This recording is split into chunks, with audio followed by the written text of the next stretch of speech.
안녕하십니까, 박사입니다. 우크라이나에서 세계 관심이 가장 끌리는 곳은 돈바스 지역과 마리우폴의 아조프스탈입니다. 우크라이나 전역에서 치열한 전투가 벌어지고 있지만 마리우폴 아조프스탈에 대한 관심은 식지 않고 있습니다. 돈바스 지역에서 우크라이나군이 완강하게 반격 중이라 러시아군이 고전 중이라는 말도 어느 정도는 일리가 있지만 전체적인 국면은 러시아가 우세합니다. 미국과 서방 각국은 우크라이나에 대한 군사무기 지원의 강도를 점점 높이고 있습니다. 판돈을 높이고 있습니다. 그런데 미국은 예전에 러시아가 침공을 멈추면 대러 제재를 풀어주겠다고 제의한 바 있습니다. 미국의 이 같은 제안은 우크라이나를 장기의 말로 보는 언사였습니다. 최근에 아조프스탈에 대한 관심이 전 세계적으로 매우 높습니다. 우크라이나 전쟁이 아니었다면 이름도 몰랐을 제철소가 엄청난 관심을 받고 있습니다. 네오나치 아조프 대대원들이 민간인을 방패로 숨어있는 아조프스탈 안에는 미국인 나토군 중장이 있다. 캐나다 육군 소장이 있다. 프랑스 장교 50여 명이 있다는 말도 나왔습니다. 지금 아조프스탈의 민간인들은 유엔과 러시아군의 보호하에 100명 정도가 밖으로 나와 러시아 통제 지역의 숙소로 이송됐다가 원하는 지역으로 보내졌습니다. 아조프스탈 현재 퇴거에서 젤렌스키와 우크라이나 측은 배제됐습니다. 그러나 젤렌스키는 자기가 무슨 기여라도 한 것처럼 얼굴을 내밀고 있습니다. 앞으로도 조건에 부합하면 더 많은 민간인이 퇴거할 수 있기를 바란다고 말했습니다. 민간인들이 아조프스탈 폐허를 헤치고 걸어 올라와 구조되는 순간입니다. 유엔과 국제 적십자사가 지켜보는 가운데 2달 동안 갇혔던 곳에서 빠져나왔습니다.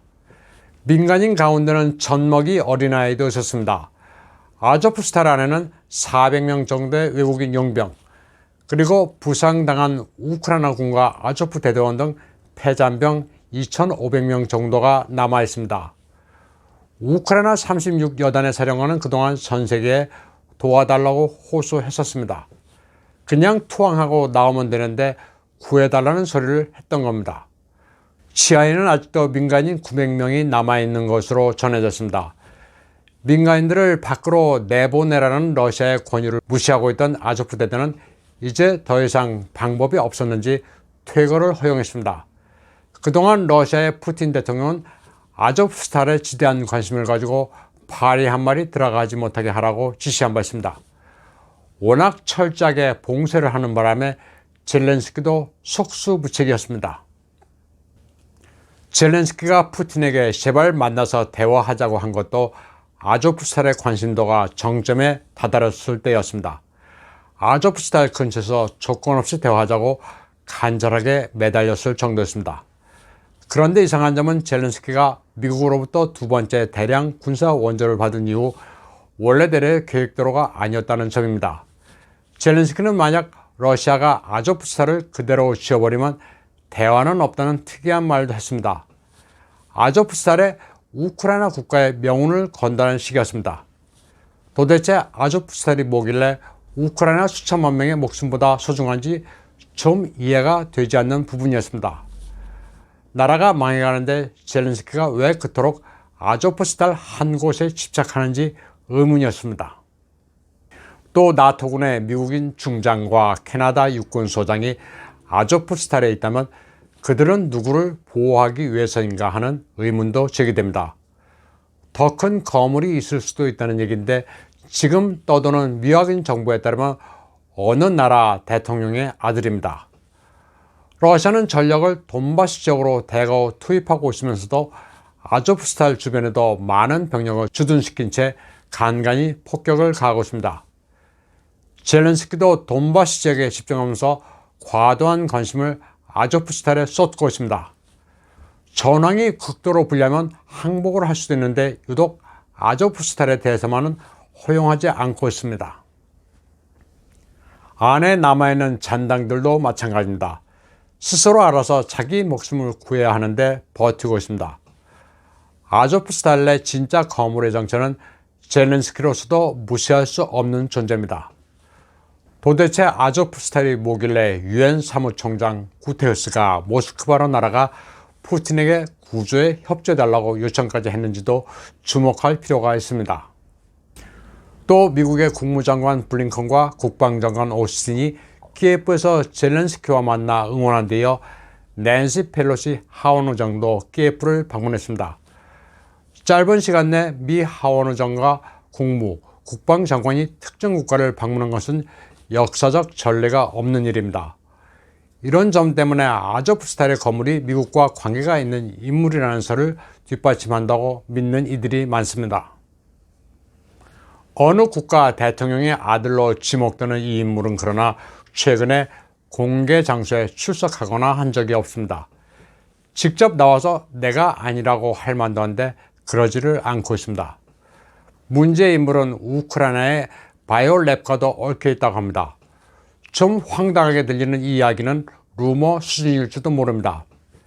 하지만 이런 루머가 나도는 이유는 전쟁 자체가 아주 특이하기 때문입니다. 상식적으로 이해하기가 쉽지 않은 전쟁입니다. 러시아가 특수군사작전이라고 한 것도 바로 이 때문입니다.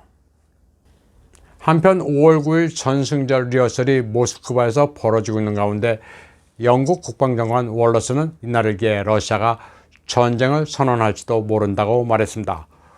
월러스 영국 국방장관은 러시아군이 특수군사작전이라는 명칭을 버리고 나치스에 대한 전쟁이라는 용어로 전환할 수도 있다고 했습니다.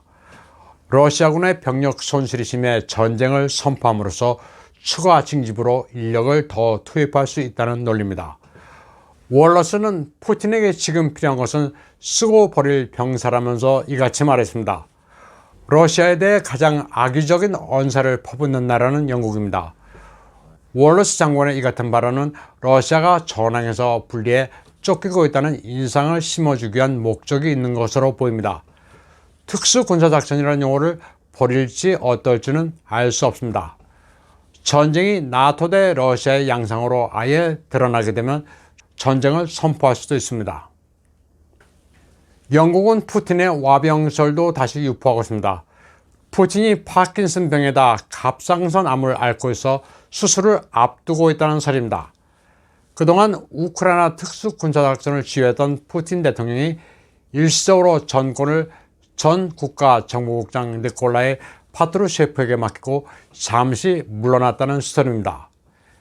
영국 매체들도 푸틴이 알려진 것과는 다르게 건강 상태가 좋지 않다고 일제히 보도하고 있습니다. 푸틴의 갑상선암 수술설은 정체불명의 텔레그램 포스팅을 인용한 것으로 알려지고 있습니다. 물론 사실일 수도 있고 아닐 수도 있습니다.